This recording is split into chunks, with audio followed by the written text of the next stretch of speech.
Hello everyone, welcome back to my channel. My name is Alec Reed. This is my channel, Alec Reads. Before I jump into the video, I do want to say, once again, I still have the heater thing.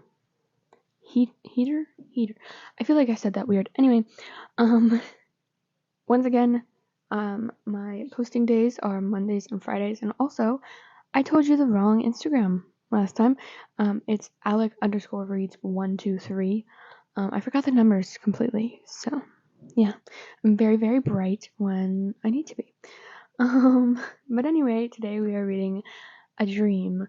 It is a drarry fanfiction.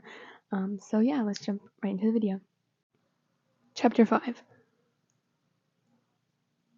Oh my Merlin's beard!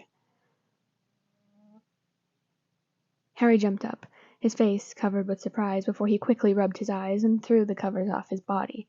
What, Ron? Harry said tiredly. He stretched and yawned, then grabbing his glasses. I just saw Dean on top of Seamus. They were under the covers, luckily, but bloody hell, guys, there are other people here, you know? I'm scared. My eyes hurt, Ron rumbled, and rubbed his eyes with the heels of his hands before flopping his face down onto his bed. He groaned and scrunched up his face, trying to get rid of his mind that had that image. As if on cue, the couple emerged from behind the curtains of the bed, Dean fixing his shirt.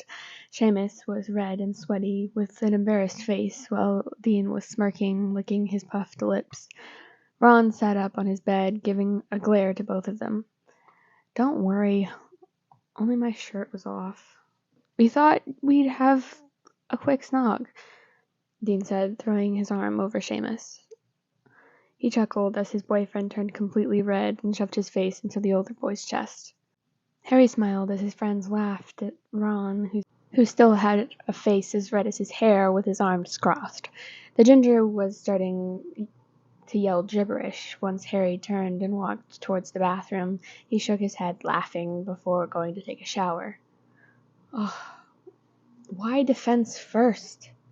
Blaise groaned as he stared at his times table. The students had just been handed the slips with all their classes, and now they are just comparing lessons. At least you're with Draco. I have history of magic first. Pansy whined and rolled her eyes. Draco sighed and took a drink out of the goblet beside him.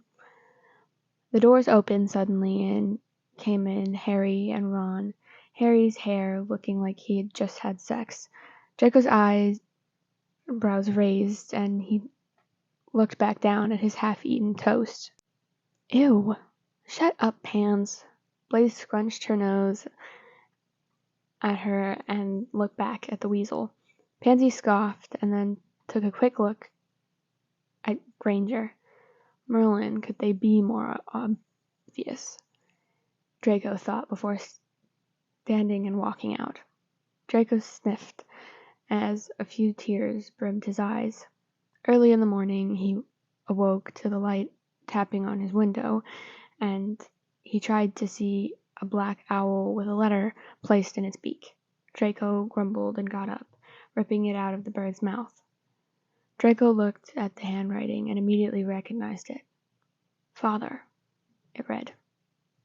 Dear my dearest son, before I tell you some news from my imprisonment, you may be wondering how I've sent you this letter. It's quite easy. I easily convinced the guard with a couple of galleons. Continuing on, being in Azkaban is awful, and I'm seen as a coward to the rest of the Death Eaters in here. I've been beaten by them and the guards. I'm writing this hoping you'll receive it before or on your first day back at Hogwarts, mainly because the day after I will be given the Dementor's kiss, and I will be obliviated. This means that I will eventually pass in the days after. I know it is something you'd rather hear from your mother, but I wanted to tell you myself before she could. I do or did care for you and Narcissa. Before you two were all I had, and I miss you more than you know. By sending the Dark Lord, I thought I was doing what was best for our family, but it's now obvious that that was not the case. Draco, I want to apologize. I'm sorry for putting you through so much trauma at a young age. I know you may never forgive me, but before what is left of my happiness is taken away, I didn't want you to hate me. I also sent a letter to your mother, and both have charms made by the guard that will keep it in this condition for decades. My son, I am so sorry, and I hope you can forgive me, or at least understand why I did what I did. Even though I never really told you, I hope you know that I love you, and you're the most important thing to me. I love you, Dragon. Yours sincerely, your father. P.S. When you return home, please take care of your mother. I love you both dearly. Draco let a few tears fall and sob escape his lips. Tomorrow his father will basically be gone, and it's now in all the papers, and a few are begging him to say a few words. Draco was so overwhelmed to the point where he thought he might faint or hyperventilate. He took a deep breath and sat down on one of the ledges in the hall. He pulled his robe tighter around him. It was getting so cold. A slight smoke emerged from his lips when he breathed. Draco swallowed hard as he thought back to his childhood, when his parents were happy and so full of love. Draco was happy then. He had no problems or drama, and it was peaceful. He'd do anything to live like that again. He looked up and for some sort of sign, but nothing. He sighed and stuffed the letter in his robe pocket before standing and stalking down the hall. The obvious, snarky facade once again plastered on his face. So I'm in defense alone, Harry pouted as he flopped onto his side. Hermione nodded sadly and walked to the opposite way down the hall, hand in hand with Ron. Feeling lonely, Potter? Go away, Malfoy, Harry sneered back. I thought you would have girls dropping to their knees for you. Or maybe you're gay, or... Shut up. Can't you just stick your nose in someone else's shit for once? Harry snapped and stormed off towards defense. He rolled his eyes and pulled the strap of his satchel a bit harder. Harry pushed the door open, calming down slightly before going to sit in the seat next to some Hufflepuff boy. His name was Drake or Josh, maybe? Soon the room was filled with chatting students, and a female professor entered the room from the office.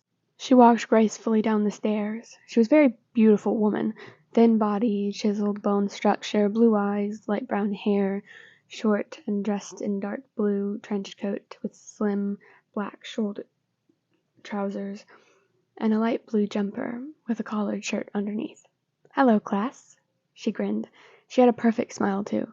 Harry could already tell a few boys were drooling at her. My name is Cordelia Alter. You may call me Professor Alter. She smirked before pulling off her coat and laying it on the chair. The professor pulled her wand from her trousers before ordering everyone to stand at the back of the classroom. Professor Alter moved the desks to one side of the room and then told us to separate on the two sides of the room. Harry stood on the right side.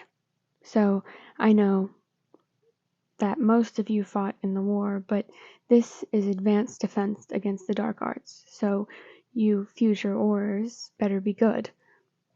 She then turned to face Harry, and his face grew red slightly. I'm looking at you, Mr. Potter.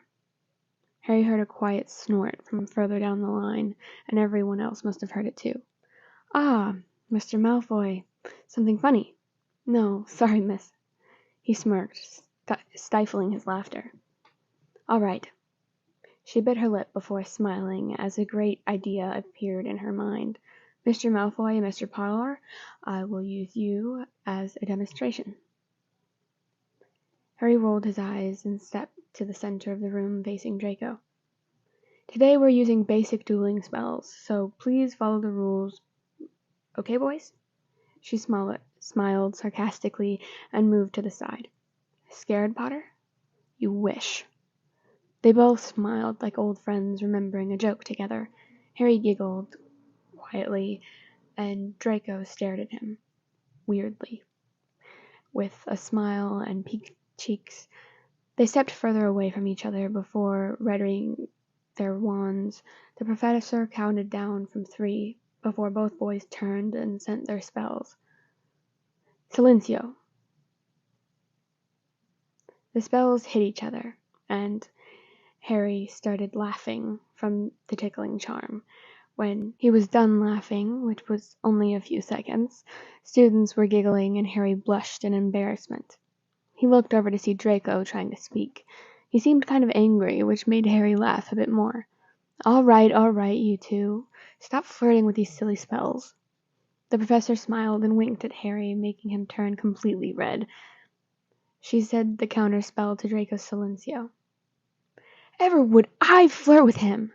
Draco realized how loud he was shouting before quickly shutting up, mumbling a quick sorry before they both went back to their places, students still giggling at the two of them. All right, Professor Alter said, successfully silencing the class. So, we know what we're doing now. Your desk mate is your partner for today, but at the end of the lesson I will be pairing you up for projects. She spoke loudly. The mention of a project urged a groan from most of the class. Oh, shush, you have 2 weeks to do it, and it's really easy. Josh and Theodora, Sandy and Michael, Marie and Bartholomew, Harry and Draco. The list went on for another minute before the professor explained it was due on Friday and dismissed the class. Potter, meet me in the library after dinner and we'll find the books we need, Draco said behind him, which startled him slightly. Oh, okay, yeah. Harry smiled small and then slung his bag over his shoulder and left. What about this? No, Merlin, you are so stupid. Hey, I am not. I just wanted to spend as much time in the libraries as you and Hermione. Draco rolled his eyes while checking the back of one of his books. The two were roaming down the aisles searching for the right books. This one! Harry jumped at Draco with a book in his hand. For once, you actually got it right. Draco pulled the book from Harry's smaller ones and went over to the table. Can we establish something? Sure, Harry said in a confused tone. After this project, we are never again speaking to one another. Draco sneered. He turned to Harry, looking at his shoes sadly. Harry didn't know why it made him sad, but it did. Maybe he was hoping to make peace with everyone this year, even the Slytherins. Harry sighed and nodded. Chapter 6.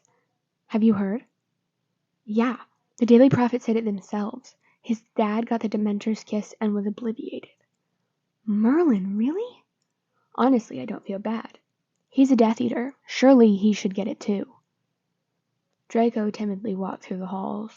Last night he wrote back to his father, hoping he'd see it or maybe even get a reply, but hadn't heard anything yet. While writing the letter, he cried. A lot.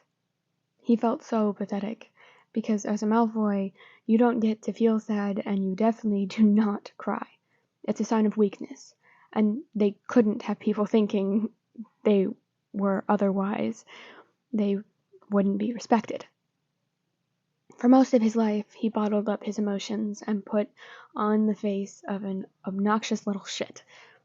He hated it, because he wasn't that kind of person deep down, but when Harry had rejected his friendship, he thought he should become that person. If he couldn't be friends with Harry, then no one could. And that was his mindset for 3 years. Draco found himself pathetic because of that. All his anger towards the Golden Trio was because of some stupid handshake. During the first couple years of his jealousy, he was jealous that they had everything handed to them, no matter all the fights and arguments they had each other's back. He was jealous that they broke the rules and got away with it. He was jealous because he didn't have that type of friendship with Crab and Goyle. But then he met Blaze and Pansy, and he thought that would change, but it didn't. It did, but then he became a Death Eater, and that ruined everything. It ruined his chance to live somewhat normal life after Hogwarts. It ruined his chances of falling in love and being able to express his feelings. It ruined his chance to live a normal teenage life for a few years over the summer. He did just that. He acted like a teenager. He had fun, he drank, he went to parties, he had sex many, many times. He enjoyed those 2 months. And he hated his family for taking those experiences away from him. He made friends, had lovers, and met people who had similar childhoods. However, he still felt alone. Even after all those people he partied with or slept with, he was alone. Draco always wondered what it was like to genuinely fall in love. He wondered what it would be like to wake up in someone's arms, make food together while dancing in the kitchen, and have fun traveling the world. Draco wanted all of this, but he was so afraid that that stupid mark on his left arm ruined it. What he really wished he could do most was spend another day with his parents. When they were happy and so in love, he wished he didn't take it for granted when he was a kid. Draco sighed and walked faster down the halls. Right now, all he wanted was to get to class without crying. Harry sat up from his bed. He rubbed his eyes and yawned. He really didn't want to go to class. He groaned quietly and forced himself out of his warm, comfortable, soft bed. Groggy, he walked to the bathroom to take a shower, hoping it would be refreshing to him.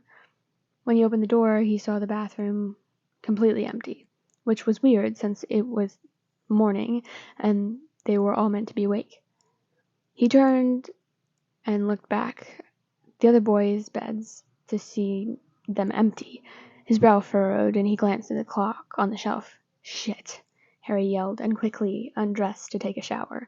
He scrubbed himself down quite roughly, which turned his skin red and raw. He turned the shower off and dried himself within a minute. Harry tripped over while trying to put on his trousers. He would have laughed at himself if he wasn't late.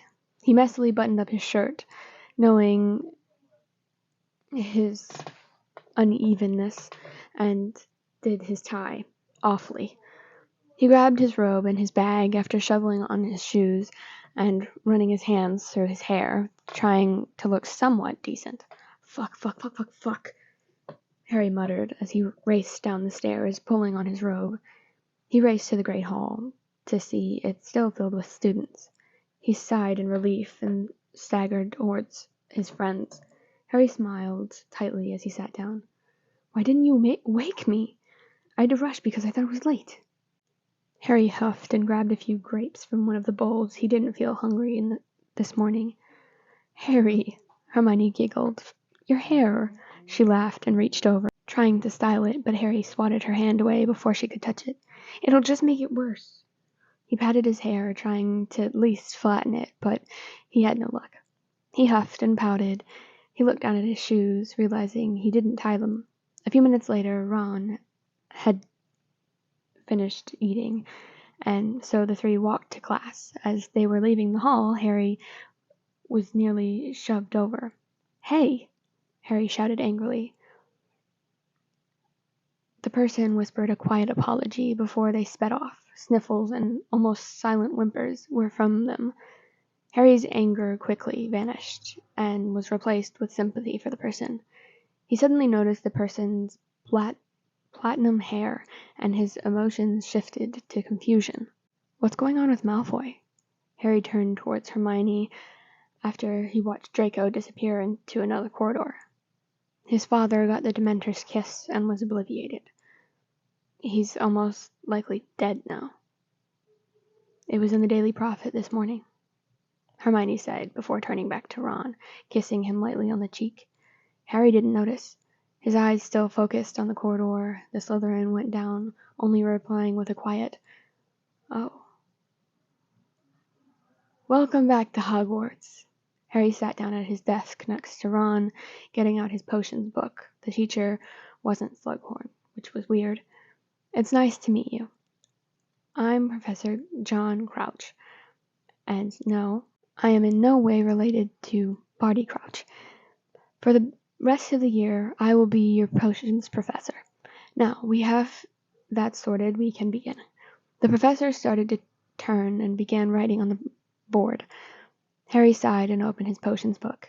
He hated potions, even though he knew he needed it if he wanted to be an Auror. However, he didn't want that because he already fought enough dark wizards and witches for a lifetime. Harry didn't listen during the lesson, but he knew he would regret it because he had another potions lesson right after charms. Luckily, he could write down things with a few listening, and not that well. He'll just ask Hermione. "Dray, darling?" Pansy shook the boy. "Blondie!" The silver trio sat on the black blanket outside. Blaze had stolen from the common room. They were eating a few sweets and things while drinking butterbeer they bought of Marcus Flint. They were also trying to study, but it kept getting distracted, especially Draco. "What?"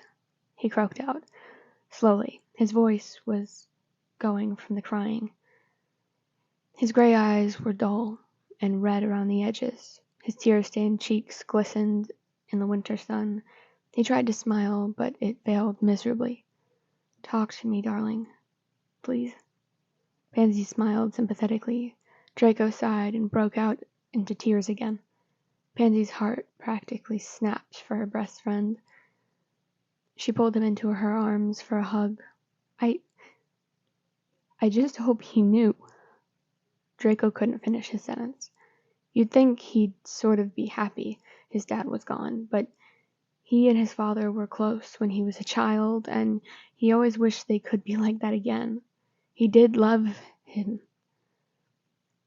and he just wished everything could have been different. "It's okay. Shh." Pansy rubbed his back, and Blaze did too. Draco cried. His friends comforted him, and after they sat silently enjoying each other's company and staring at the sky. Alright everyone, that is the end of today's episode. I really hope that you guys enjoyed. Like, subscribe, comment down below, whether it's saying hi or whether it's leaving recommendations. I love both.